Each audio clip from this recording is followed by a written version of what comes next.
cosas más cosas.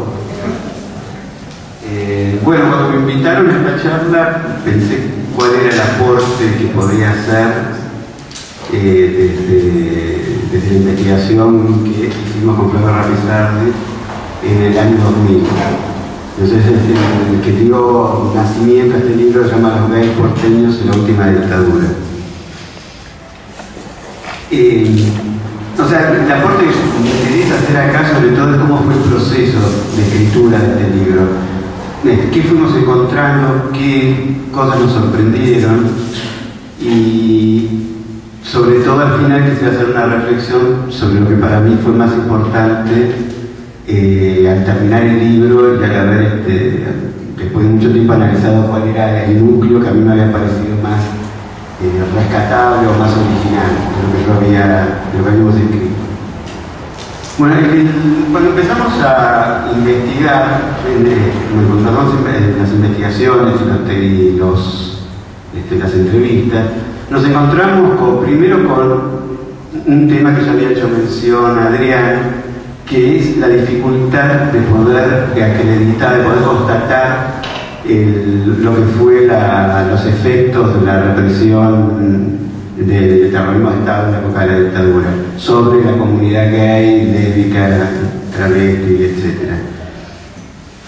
Nos encontramos con que era muy difícil porque no hay, como ya él había explicado, en el Nunca Más nunca se hizo mención a esto, a pesar de que había algunos elementos, aunque sea como para haber hecho una reflexión sobre el tema, del mismo modo que en España se hizo no hace muchos años una reflexión sobre los crímenes del franquismo hacia las personas por su orientación sexual. Incluso el Estado mismo se hizo cargo de eso, ¿no? Acá no, y todavía no hubo de parte del Estado un interés en hacer una investigación sobre el tema, digamos, de los efectos que fue la represión, sufrió la represión sobre la comunidad. Como datos, así como sobre los pocos que podríamos trabajar respecto de esto que vengo diciendo, es un testimonio del rabino Marshall Mayer, que había sido miembro de la CONADE, y que a Carlos Jauregui, que había sido el primer presidente de la comunidad homosexual argentina, en los años de Alfonsín le dijo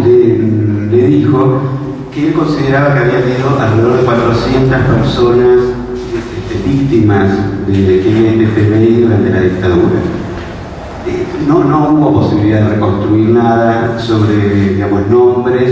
Hasta hace muy poco ni siquiera figuraba a alguien que pudiésemos asociar directamente a una desaparición o a un crimen.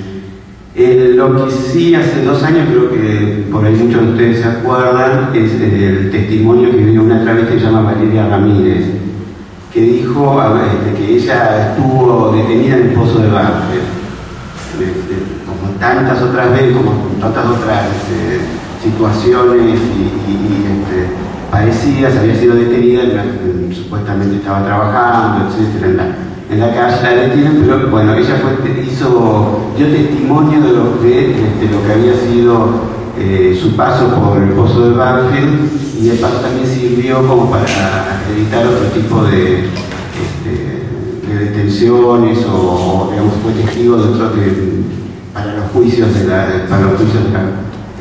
las violaciones a los derechos humanos en esa época.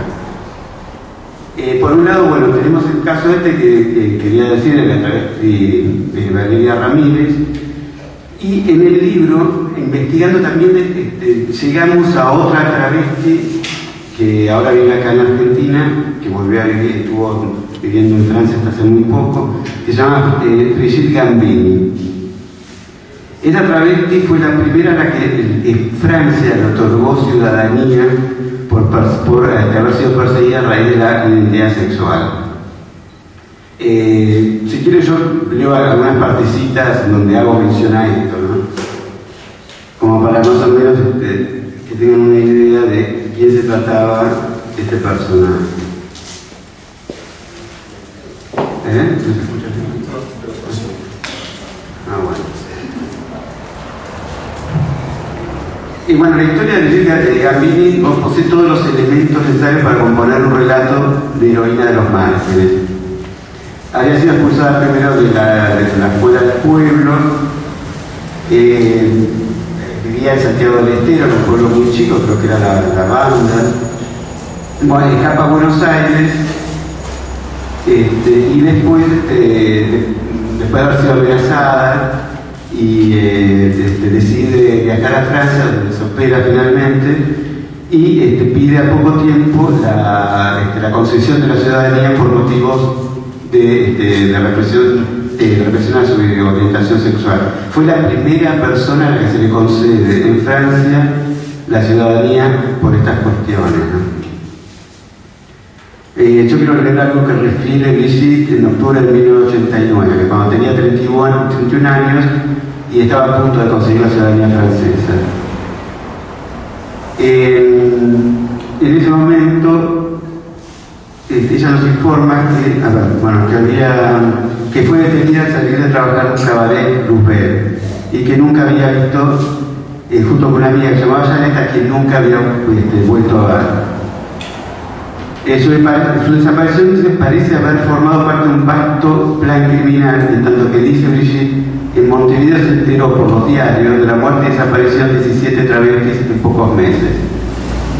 Aunque no especifica si esas desapariciones se produjeron en la misma provincia de Córdoba o Santiago del Estero.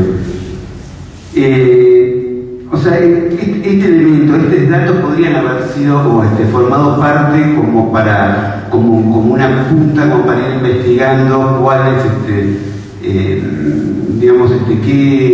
menciones específicas podrían formar parte de un posible, de un probable apéndice para el informe Nunca Más, ¿no es cierto? Porque ya dijimos que no había habido ninguna, hasta ahora desde el Estado no había habido un interés particular en hacer algo así, ¿no? Primero ya nos encontramos con la dificultad como para acreditar las víctimas. La segunda dificultad o la segunda sorpresa fue que los testimonios de la gente que no saben, los gays que nos comentaban lo que había sido las experiencias durante la época de la dictadura, no parecían reflejar que el paso, las experiencias de ellos durante ese periodo hubiese sido muy distinta a los momentos previos a la dictadura y a los primeros años incluso al gobierno de Alfonsín. Existía una figura que hasta el 98 se siguió en pie, que eran los delitos policiales. Había un inciso que se llamaba el inciso segundo H, por el cual perseguían a las personas bajo el pretexto de escándalo en la vía pública, y estaba especialmente dirigido a las minorías sexuales. Con ese inciso era el pretexto ideal como para armar toda esta amenaza permanente, esta patrullaje sobre lo que era el devenir de egos, digamos, homosexuales en la ciudad, ¿no? Yo me quiero referir sobre todo a la ciudad de Buenos Aires, porque de eso y del conurbano, porque la investigación estuvo centrada en eso. O sea que durante la dictadura se continuó una política represiva que ya venía de muy lejos, de dictaduras previas. Los delitos policiales sobre todo empiezan a tomar forma en el segundo gobierno de Perón.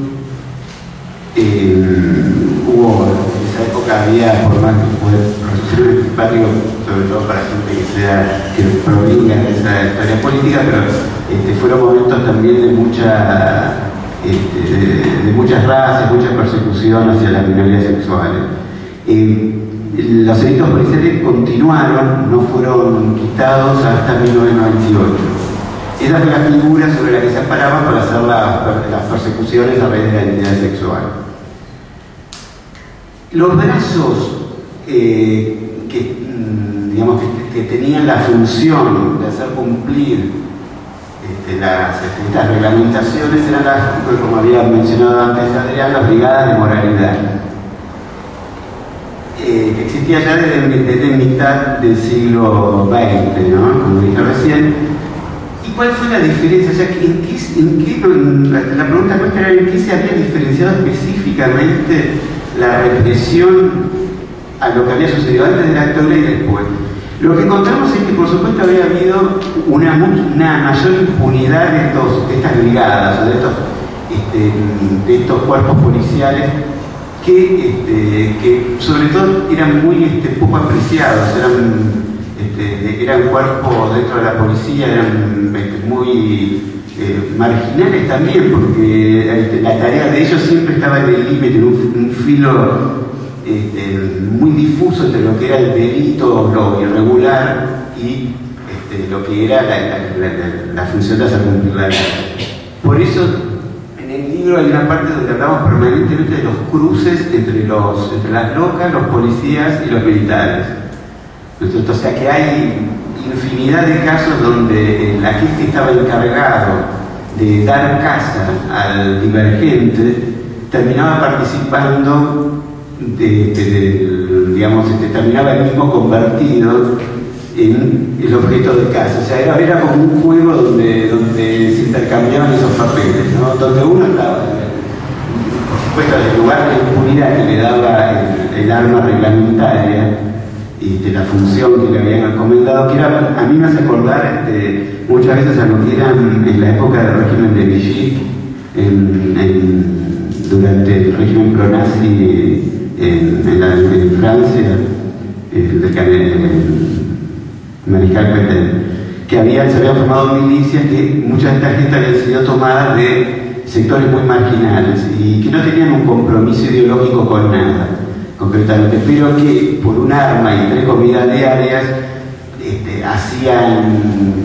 terminaban aliándose en muchos casos a lo que era el gobierno pro-nazi. Después, cuando cayó el gobierno pro-nazi, fueron perseguidos, pero bueno, ya Genet trabaja mucho en una novela que se llama Pompa Fúnebre, sobre el tema de la relación que habían tenido estas milicias, que habían sido marginalizadas desde siempre con lo que había sido contra la resistencia antinazi. O sea, a mí me hacía acordar un poco, que también lo mencioné en el libro, a estos grupos marginales que provienen, que tienen muy poco reconocimiento de sus propios pares y que a veces terminan lumpenizándose. Yo creo que en parte pareciera como que la función de estos policías y de la brigada de moralidad terminaba convertida terminaba siendo tan marginal como aquellos sujetos a los que ellos querían dar caza. Por ejemplo, acá hay una mención de Núñez, que es un periodista que había hecho un trabajo sobre lo que había sido la vida de los homosexuales bajo la dictadura, y que hace mención a fiestas, que habían sido detenidas, por ejemplo, en fiestas en el conurbano, en Castelar, como 25 policías que estaban en medio de una fiesta, de una orgía con las supuestas personas a las que supuestamente tenían que dar caza. También hay menciones de fiestas donde dicen que los mismos policías o las mismas personas de la gendarmería que detenían a las locas en los puentes hacia la zona sur, cuando ellas iban a fiestas privadas que lo llamaban party, que era un lugar de resistencia. Después quería hablar sobre esto, que poco tiempo después formaban parte de la fiesta. O sea, eran cruces realmente notables, ¿no? Por un lado la impunidad, por un lado la persecución y por otro lado esa tentación frente al objeto al que tenían que reprimir, ¿no? Bueno, medio que me fui un poco de... Bueno, en el libro trabajamos, entonces hicimos este libro sobre la base de 3 capítulos. Uno de ellos, lo que más nos interesó entonces, una vez visto que nos resultaba muy difícil la recolección de testimonios que acreditasen concretamente que las violaciones a los derechos humanos contra las personas LGTBI había sido equiparable a las de otros sujetos considerados subversivos de la época.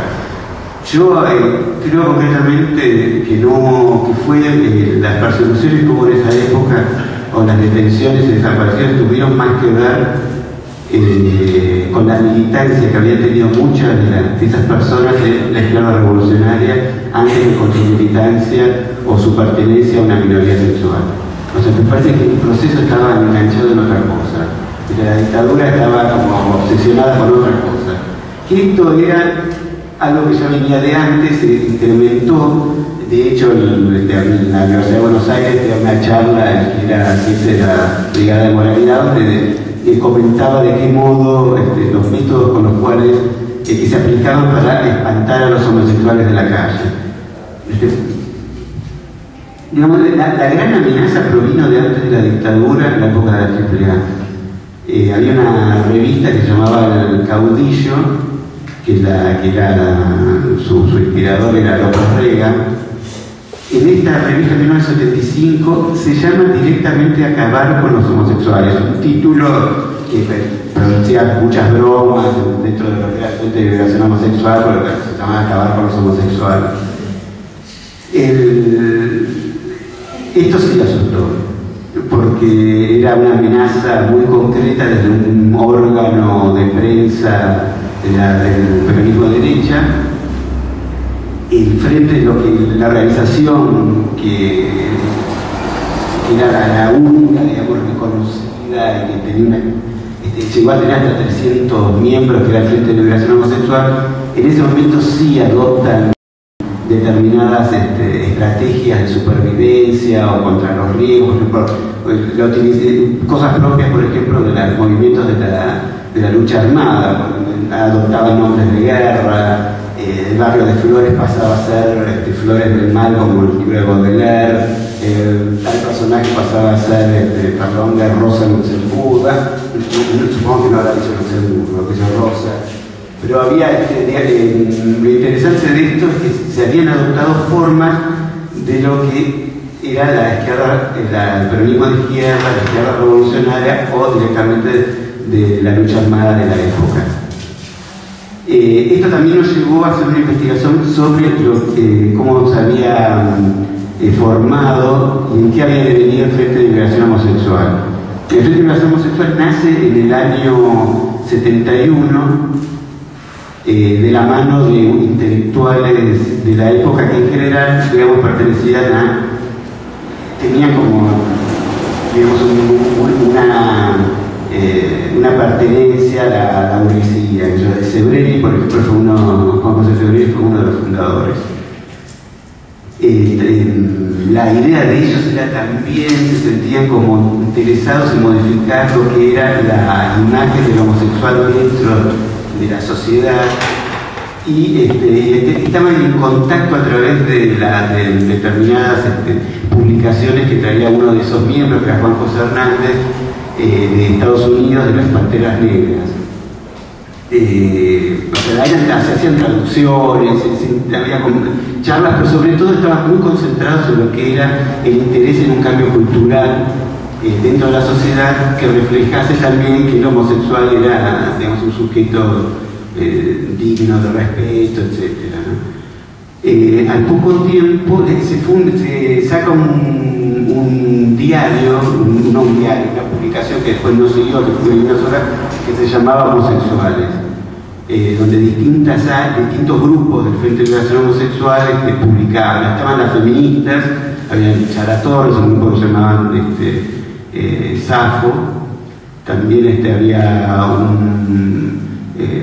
incluso había gente que ejercía la prostitución, que también formaba parte del FLH, y 2 años después irrumpe un movimiento que se llamaba EROS, que formaba parte de la universidad, de las carreras de filosofía y de sociales, que se llamaba el grupo EROS, y que según los fundadores venían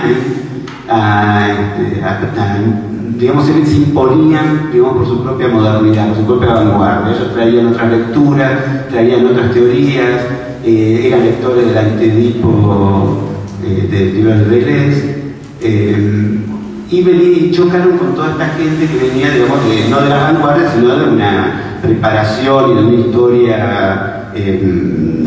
cultural mucho más, digamos, no conservadora, ¿no?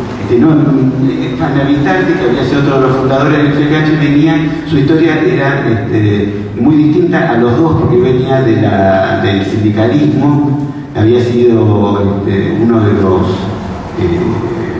las cabezas del sindicato de correos, y a través de su contacto con estas figuras como de la intelectualidad como Sendri, habían formado lo que era el Frente de Liberación Homosexual. Acá choca toda esta gente que venía de otras militancias, venía de la militancia comunista en Vitarte, que había sido promovido del partido cuando él anuncia su identidad sexual, o sea, lo despromueve, lo invitan a hacer terapia, todos los remedios que encontraba en esa época, lo que era todavía muy masculinista, muy homofóbica, que era la izquierda nuestra. La izquierda revolucionaria seguía siendo muy machista y realmente no tenía elementos nuevos como para dar cuenta, ¿no?, de la incorporación del movimiento de los homosexuales, de feministas incluso, ¿no? O sea, realmente, digamos, venían con una estructura mucho más masculinista. Que después también me gustaría leer algo que dice Schmuckler sobre esto, ¿no? En una palabra sobre el tema de lo que era, porque tiene el caso como para reflexionar sobre lo que fue el papel de la izquierda en esa época en relación a las minorías sexuales, ¿no?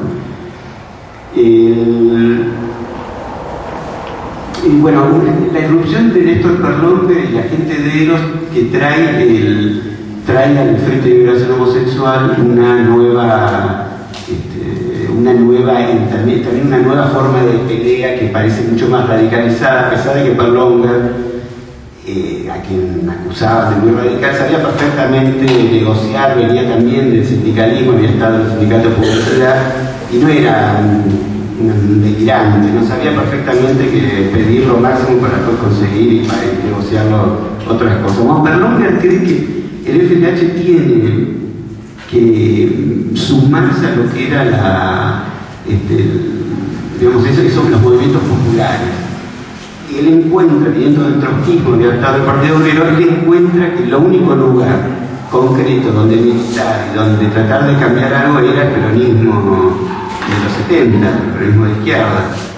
Después hay una anécdota que cuenta Ana Vitarte cuando van a ver al delegado de Cámpora para decir, bueno, que vayan a hacer las políticas del gobierno en relación a las minorías sexuales, y la gente, uno era que fue un abogado, otro, gente incluso cercana de derechos humanos, que dice que no se preocupen porque iban a modificarse todo aquello que estuviese más vinculado con la parte más violenta, y que proponía lugares de rehabilitación.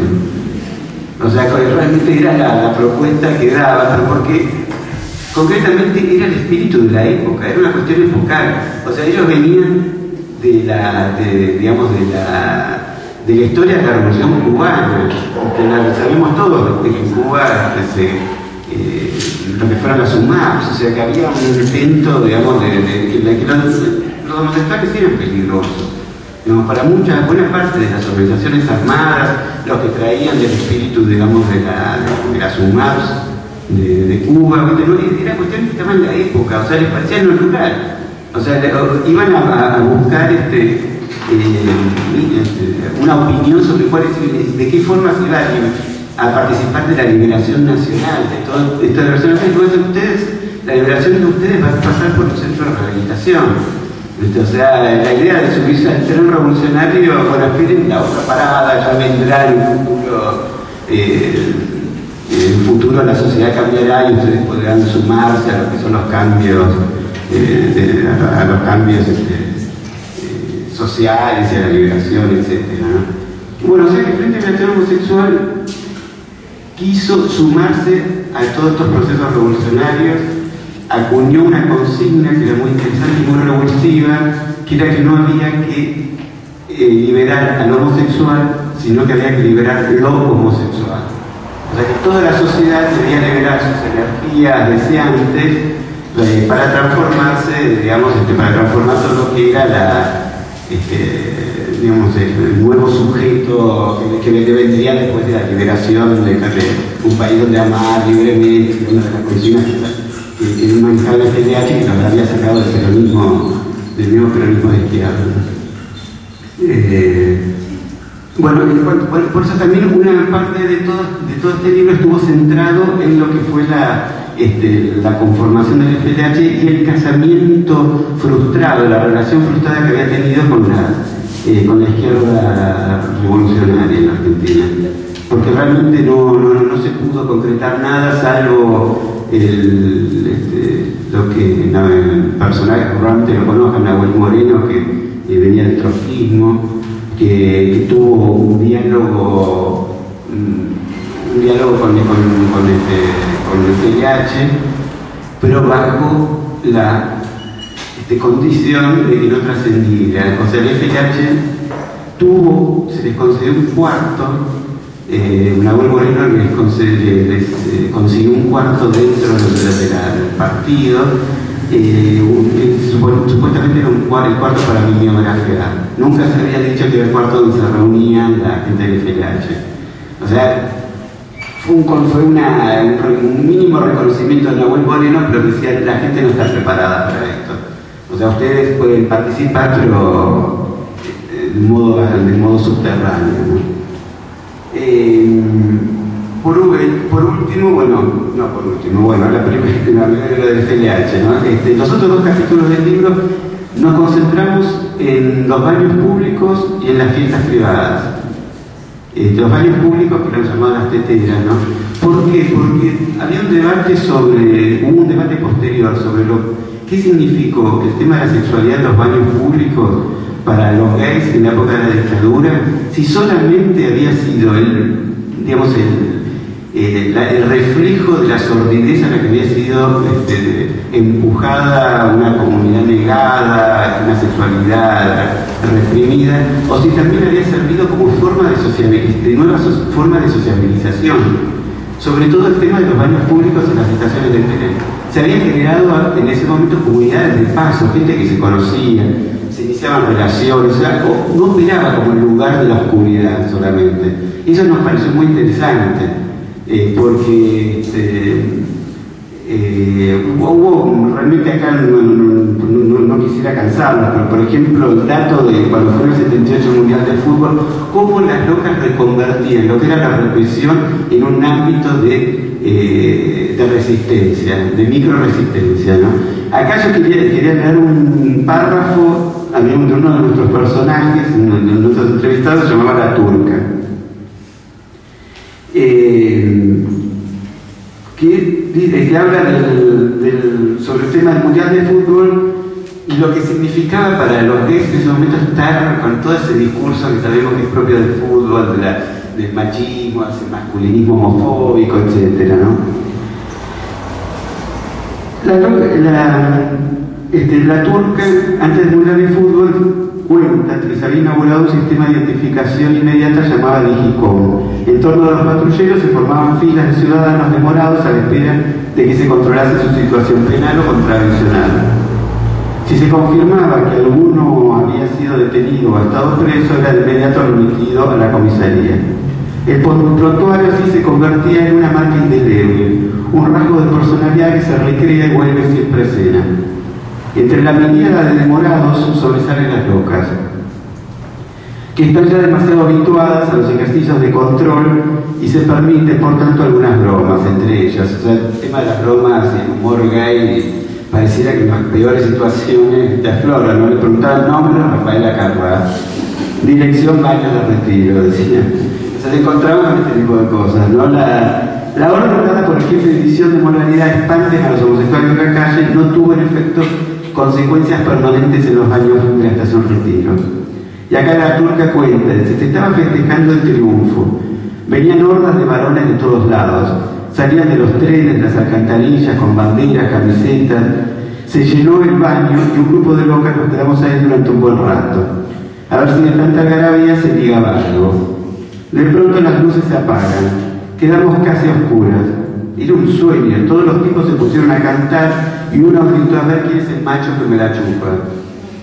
Los disfrazados machos aparecimos enseguida. Desde las mariquitas armamos en la tetera la contrafiesta del mundial. No sé, o sea, me parece un dato concreto como para ver qué significaba también la tetera como resistencia, no como espacio de la sordidez, la catacumba, sino también un espacio de sociabilización, de aprendizaje, porque muchos aprendían, daban sus primeros pasos, digamos, conociendo gente ahí dentro, o fuera, en los andenes de tren sobre todo, y cómo operaba también como resistencia al orden represivo a una ciudad sitiada, ¿no? Bueno, esto en cuanto al tema de las teteras, y la otra unidad también cómo funcionaban las fiestas particulares que en esa época se llamaban los parties. Al estar permanentemente amenazados los lugares de encuentro, las discotecas, que de pronto aparecían y una racia las hacía desaparecer al mes de funcionar, funcionaban más sobre todo en el conurbano que en la capital. La capital fue mucho más represiva que el conurbano en la época de la dictadura para la comunidad LGTBI. Esta dificultad como para encontrar lugares de encuentro produjo este tema de las fiestas, en las fiestas privadas, que era la gran suspensión, como un carnaval funcionaba, era la gran suspensión para los gays de la época de lo que era la angustia, de la persecución y la angustia de vivir en una ciudad donde no había lugar para desplegar, digamos, ni para relaciones, ni para sociabilidades distintas que esas, ¿no? Entonces, bueno, hicimos una investigación sobre lo que había sido para la gente de la época las organizaciones de esas fiestas particulares. Y lo que habíamos descubierto que para muchos de ellos fue el modo en que las locas aprendieron a hacer lo que se supone que es este aprendizaje, que también se derivó, o de qué modo se aprende a ser gay, o de ser gay también se aprendía, ¿no? De la forma de transmitir experiencias, de intercambiar historias, también un modo de hablar, un humor determinado que ahí dentro parecía, dice, nosotras, dice uno de los personajes, creo que la turca, dice, era el lugar donde podíamos ser quienes éramos. O sea, eso era lo interesante también de cómo funcionaban las fiestas estas, siempre amenazadas por el vecino, que por ahí llamaba a la policía y entraba, por supuesto, formaba parte, digamos, de los lugares más, otro más de los lugares que eran amenazados por la policía. En el conurbano, por alguna razón, fueron mucho más frecuentes que en la capital, porque parecía, al ver la cuadrícula de la capital se prestaba más a la observación y a la vigilancia. En cambio, el conurbano parecía estar, digamos, más dispersos los lugares, los vecinos del conurbano no eran los vecinos de capital, terminaban invitados a la fiesta. Por ejemplo, en el Tigre había una comunidad enorme de gente gay que organizaba fiestas en las islas, en la isla de Tres Bocas. Los carnavales también fueron lugares de resistencia, donde por fin podía digamos, ponerse en las pelucas, bueno, todo eso, ¿no? Y por último, a mí lo que me había interesado, o sea, cuando me preguntaron una vez qué era lo que me había parecido más interesante de toda la investigación, fue el modo que para nosotros tomó relevancia, o sea, lo que había sido el paso entre las dos grandes figuras de la homosexualidad del siglo XX. Por un lado, lo que había sido el antiguo Loca de Jean Genet, la Nuestra de las Flores, aquellas personajes como era del Beso de la Telaraña, la de Molina, y el nuevo gay que iba asomando y iba filtrándose desde lo que era la cultura gay anglosajona. Cuando termina la dictadura,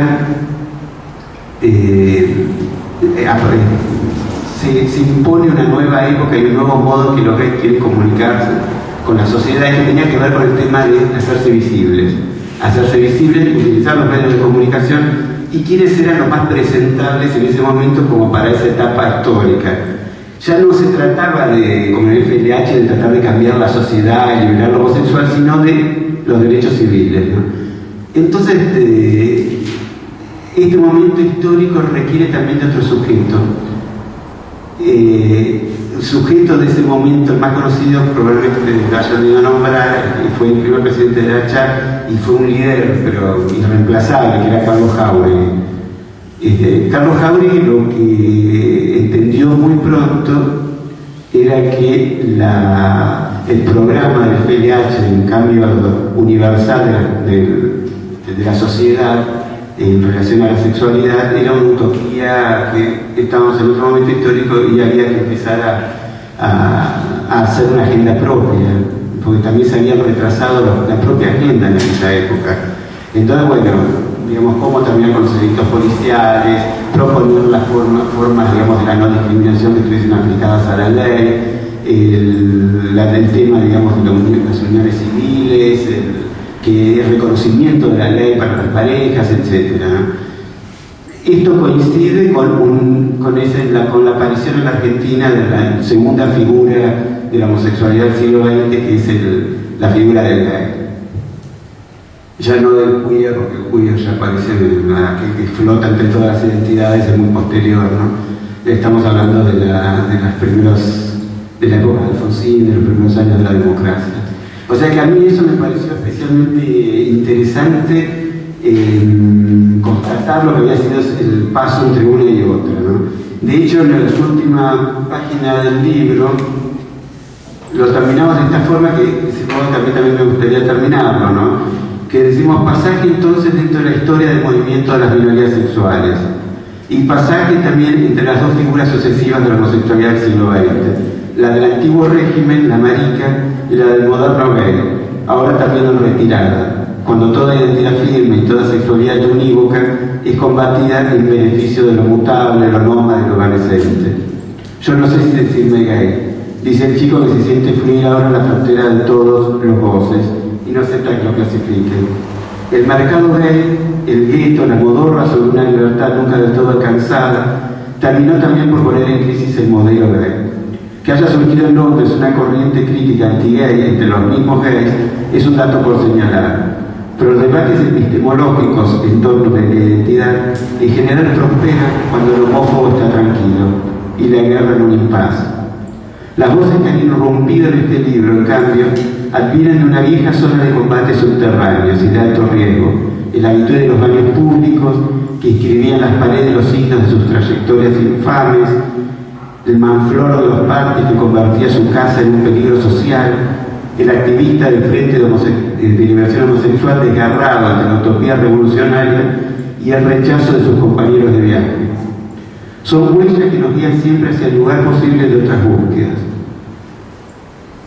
No son el objeto arqueológico que se convierte en pieza de museo, ni estas páginas quisieron hacer de ellos un itinerario para el turismo.